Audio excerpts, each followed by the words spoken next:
I'm gonna pull this a little closer here. Give us some space And look at the camera mostly. Yeah, we can look at the camera. We can look Cool. we can look out here. Perfect. All right, we're back here on day one at CAMX 2024 out in beautiful San Diego. And I have two guests joining me today. Hugh Davis of Revolin Sports. Yep, nailed it. And Lorenzo Mencattelli. Very well spelled. He's a returning guest. Lorenzo has been on the podcast before. They've got an amazing company. You can find them over Helicoid Industries. You can find them at on the show floor at RR8. RR8. So we're going to be talking about some really cool stuff if you're interested in pickleball at all, which I'm a huge fan of. Me too. Show this. Let's look at this. Look at this. So this is not just any pickleball paddle. So this is related to one of the CAMX submissions, right? Yep. Yeah. And this is for a high performance bio-inspired pickleball paddle made from natural renewable fibers, and I think it's flax, correct? Yeah. Yep. Okay. This one is flax. All right. Well, before we begin, we're going to talk about this project. Why don't you introduce yourself, Hugh? Yeah. Tell us a little bit about your background, because you're actually a player, right? Yeah. So I'm Hugh Davis. I am one of the founders, the CEO of Revolin Sports. We make high performance sporting goods that are better for players, better for the planet. Right. Starting with pickleball. Things to come in the future that we're working on as well. Started playing pickleball 10 years ago, 12 years ago now. Love the sport, playing every day, all the time. Broke a ton of paddles. Became the go-to paddle repair guy for my buddies. Right. Sponsored by a couple companies back then, and decided, studying engineering about 6 years ago, I'm going to try to build a better paddle. Sure. So built hundreds and hundreds of prototypes, learned a lot about materials, better design, better looking, a lot of these goals. Ultimately launched Revolin Sports 4 years ago, our first paddle, our first website out of my parents' garage in Holland, Michigan. That's awesome. With the goal of making products that are better for players and better for the planet. Okay. All right. So, so your experience in pickleball, which by the way is one of the fastest growing sports right now in the U.S., right? Yeah, crazy. Growing like wildfire. And I think it's just, correct me if I'm wrong, it seems like just about anybody can pick up and start playing right away. Yeah. Like, tennis is a little more challenging, but pickleball you can get up because it's almost like a hybrid between ping pong and tennis. Yeah, ping pong, tennis, badminton. Just this past 4th of July, I was playing with my 85-year-old grandma and my 7-year-old cousin. And we were within 30 minutes of just a little bit of coaching, some gentle hits. Yes. We were having good points. Right. 20 shots in a row with that age dispersion and, varieties of athletic talent, having fun. Never had a sport like that before. So it's great. Really, really fun. All right. So Lorenzo, tell us, you've been on the show before. Tell us a little bit about your background. Yeah. Thank you for inviting me back. Lorenzo Mencattelli, Managing Director of Technology and Operations at Helicoid Industries. Background is aerospace engineering with a few years of research on designing advanced composite materials for various applications, mainly aerospace, automotive, and wind. Yeah. So it's a highly technical background, always focused on composites. Yeah, for sure. So tell us about the project, your involvement from Helicoid Industries there. And I want to mention again, RR8, where you can find out more, which is actually just right over here. Yeah, it's right behind you. Really close to our location. Yeah. So how did you get involved? Well, we were trying to find, together with Hugh, a solution for improving the performance of the skins of the paddle. As you might know, this is basically a sandwich construction with two composite skins and a core. And the skins, correct me if I'm wrong, Hugh, but they used to suffer a bit of early on indentation and not a very well spread sweet spot area. So what we have been trying to do is to leverage this our technology, which is basically, in a nutshell, an optimized glide sequence. to deliver better, improved durability, improved toughness, and a larger sweet spot area. So we effectively acted as a engineering and design firm in the development of the skins of the paddle, and also trying to work together with Revolin, setting up the supply chain to get to this point, because it's it's not been easy. No, Yeah. it can be challenging, right?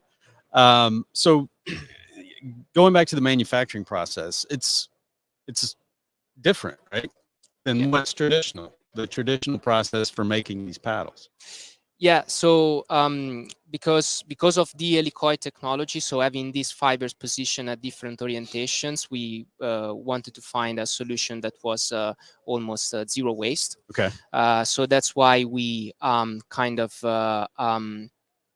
took a manufacturing technology from automotive, and implemented into sporting goods products. So we lay down the skins using a 12 rack ATL machine that can lay down a thermoplastic tape at very high rate, spot weld, and this allows us to build these skins at cost and rate that makes sense, suitable for a sporting goods product.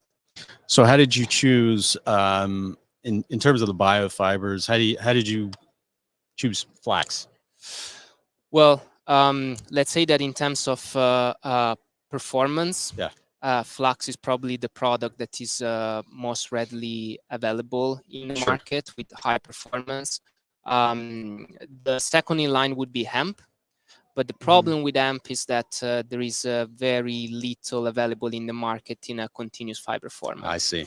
So flax was the way to go, and we managed to find in a partnership with Ecotech Milan this very nice unidirectional tape without stitching, without any any wire to compromise performance of the tape, and that was the way to go.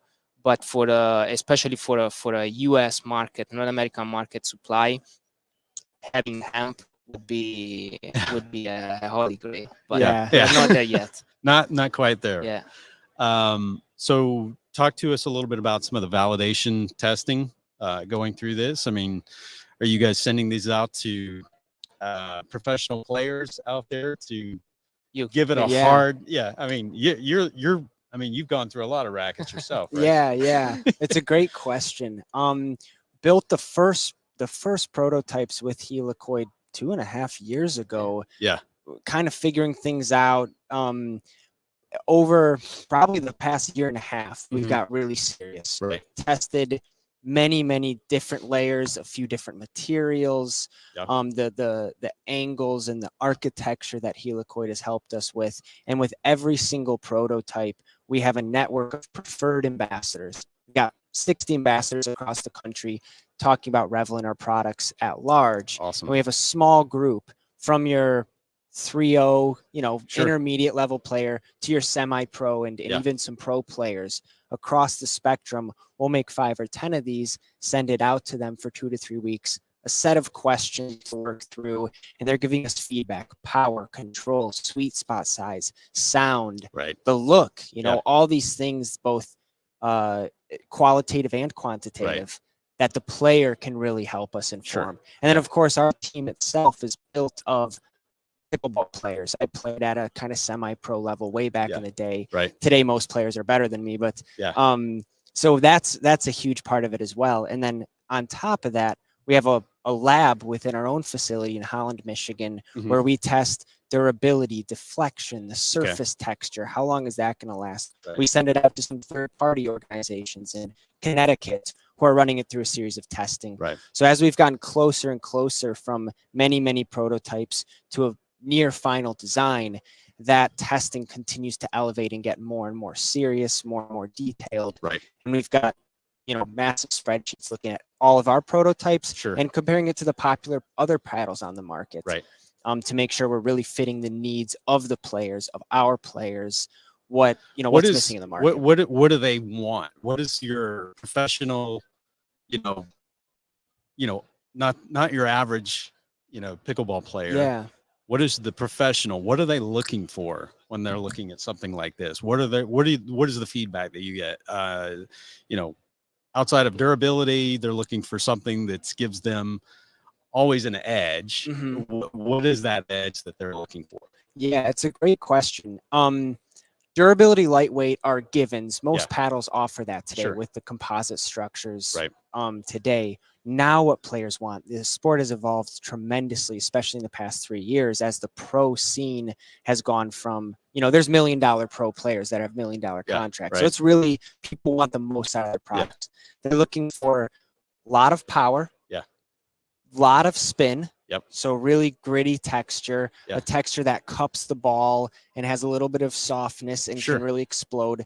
Beautiful part of the Helicoid technology. Yeah, I noticed that right away. Just feeling the texture of the paddle. Yeah, and then the Helicoid allows it to dwell a little bit more. The natural fibers, which are a little less stiff than a carbon fiber, a little more elastic, give you that cushion. So power, spin, and then sweet spot. When you're hitting on the edge, you want it to still go where you want it to go. And that's another huge benefit of the Helicoid technology is instead of just a simple 0-90, you've got these unique layers, many layers instead of just 2. Gives you a huge sweet spot. So that's what we're hearing from our players. That's amazing. This is incredible. I love these. So can you give us a ballpark? I mean, these aren't, you can't just go and get these at Academy Sports, right? I mean, these not yet. But I mean, that's not the market, right? You're not looking for somebody that can pick one of these up off the shelf. You're going for the people that really are huge players, and they're not just looking for anything. They're looking for the right piece of equipment. The really advanced players, the semi-pros, the pros. So we'll sell this for $250 to $300. One of the most advanced premium paddles on the market. From the raw materials to the technology, the robotic process we use, made in the United States. That's another, very few paddles today are made in the United States. So all that adds to that quality and performance. How can do you have Revolin Sports? Where would they find out more about? Yeah, great question. Revolinsports.com. REVOLIN. Sports.com. You can learn about all of our current products. This is not yet available. We've got some other amazing products, a lot of similar benefits. This just takes those to the next level. But RevolinSports.com, DicksSportingGoods.com, you can buy our products, Pickleball Central, but Revolin Sports, and we do have a headquarters with a nice little retail spot in Holland, Michigan, next to an ice cream shop. So if you're ever in Holland, Michigan, come check us out. We'll show you what we can do and get you the perfect paddle for you. That's fantastic. Hugh, thank you so much. That's really amazing. Lorenzo, I did want to mention, because this was this was submitted for both the CAMX and an ACE. Yes. Fantastic. Congratulations on that. And you know, I was really impressed when I went through. I know we want to talk, we spent most of our time talking about, but you had another submission too. Can we talk about that briefly? Of course, absolutely. So this one I found really interesting too, which was the bio-inspired erosion protection for wind blades. Can you talk briefly about that? Yeah, sure. So wind blades, as they become bigger and bigger to generate more energy and level out the cost of energy, they suffer from rain erosion, especially for offshore applications. So very high tip speeds and heavy rains, they create these low mass particles that impact the leading edge, and they heat up a lot of material. It doesn't matter if it is a PU coating or a glass fiber epoxy material, it gets eroded very quickly. So what we have decided to do is to try and find a solution that would boost the erosion performance of the leading edge.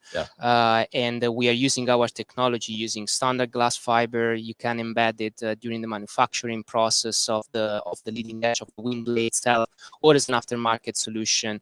And really it's just a 3-4 layers of helicoid technology applied on top of a conventional structure. So there is no change absolutely to the elastic behavior of the blade, no change in anything. But what it changes is that we are able to reduce erosion by 75%. Wow. Compared to a conventional design. Cool. And that would lead to savings in maintenance cost and continuous production of energy. Well, you're extending. It says the blade lifespan 4 to 5 times. Yeah, correct. What I love, you said this can be applied in the process, or you can apply this post production as a repair of a Right. leading edge that has been eroded. You can apply a strip of material, and the job is done. Yeah, this is it's really this is amazing, because I mean, that's one of the big problems, right, with blades is the lifespan. Yeah. And so we're filling up so many landfills and trying to figure out ways to you know, repurpose these. But if we can increase the lifespan, that's amazing. But the burden also for the wind farm operator in terms of cost is huge. Oh yeah, is huge. You think that there are blades, especially in floating platform out of the coast of Scotland, that because the maintenance cannot be done in loco, they need to take down the blade, ship it to Denmark on a boat, do the repair there, bring the blade back. So that's a downtime of months. Oh yeah, that's time, money, big time. So where can listeners, if they want to learn more about this, obviously Helicoid Industries, helicoidind.com. You guys are over at, again, Exhibit Hall RR8. Is there any specific place they can find more on about the wind blade? So we have the actual leading edge profile, which have been tested, showing the difference between the Helicoid profile and the conventional design at the award pavilions, the CAMX and the AC award pavilions. If they want to do more. And then come speak to me, and of course we'll be happy to explain. Again, RR8. Guys, Hugh, Renzo, thanks for joining me. Thank you. It's been a pleasure having you guys on. Thanks for stopping by. Pleasure. This is pretty impressive. So, you got samples over at the also at the near the leading edge. We've got 2 little booths over there, so come check us out. Fantastic. Thanks, guys. Congratulations, by the way. Thank you so much. Yeah. All right. Cheers. Cheers.